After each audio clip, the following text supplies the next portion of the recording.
A timetable clings to the shelter wall, its corner flapping in the wind like the uncertain tongue of someone who has forgotten what they meant to say. Each time the bus is late, and it is always late, the group at the stop grows quieter, their breath fogging the glass in small, vanishing clouds. The gray of winter presses in, salt from melted snow drying on boots and the curb, the cold finding its way through every seam.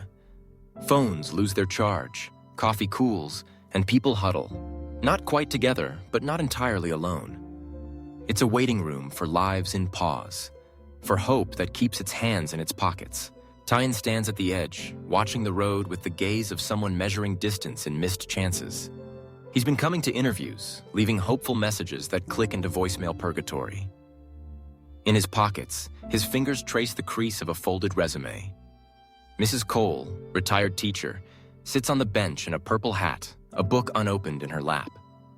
She has nowhere to be, not today, but her eyes track every movement, hungry for conversation, for proof of life.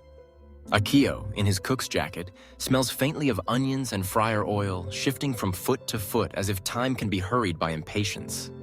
Hana, trailing the exhaustion of a night shift, watches the horizon with the caution of someone who's seen too many emergencies. The silence grows heavy until Mrs. Cole breaks it, her voice brisk and gentle. "Let's argue something useful," she says, as if she might assign it for homework. Tien raises an eyebrow. "Like what?" he mutters, not looking up. Mrs. Cole offers a challenge.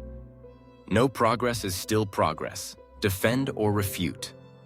Her eyes twinkle with the promise of debate, and for the first time that morning, something like interest stirs. Akio goes first, his tone practical. He refutes.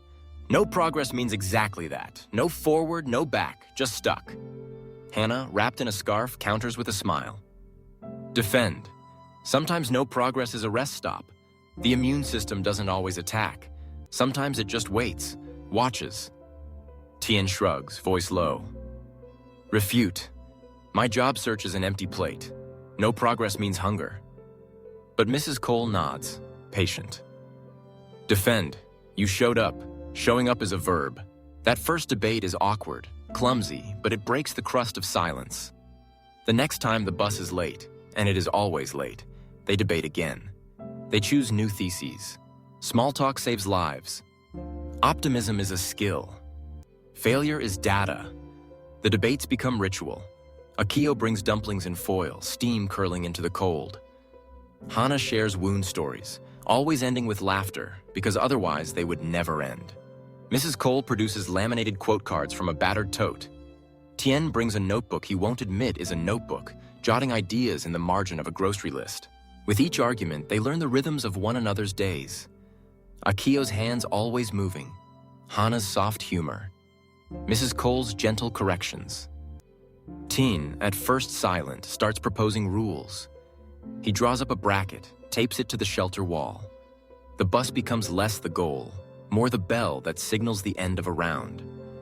Commuters start to linger, drawn by the warmth of voices in cold air. A local reporter, notebook in hand, snaps a photo. The caption reads, "Bus stop debates warm a cold town." One icy morning, a teenager in a hoodie steps up, voice shaking.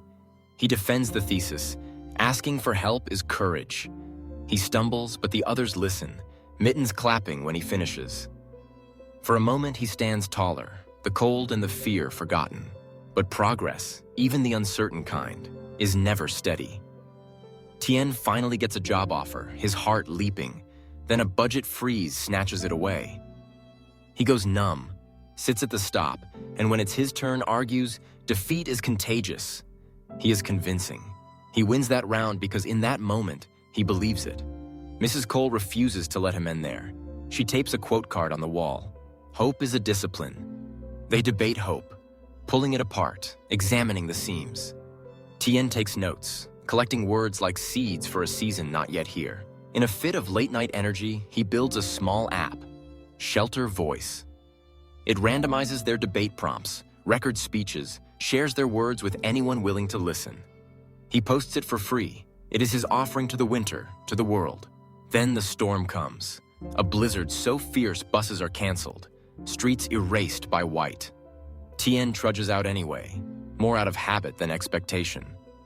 He finds Mrs. Cole already waiting, thermos in hand, chess set balanced on the slick bench. "Argue we are what we repeat," she says, teeth chattering, and Tien finds himself smiling, truly smiling, for the first time all winter. The world outside the shelter is cold and uncertain, but here, in the echo of debate, warmth lingers. One morning, a recruiter messages him.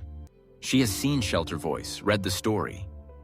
In the interview, Tien does not hide the gaps, the layoffs, the cold, the brackets taped to a plastic wall. "I designed community because I needed it," he says. They hire him, not despite the gap, but because of the bridge he built over it.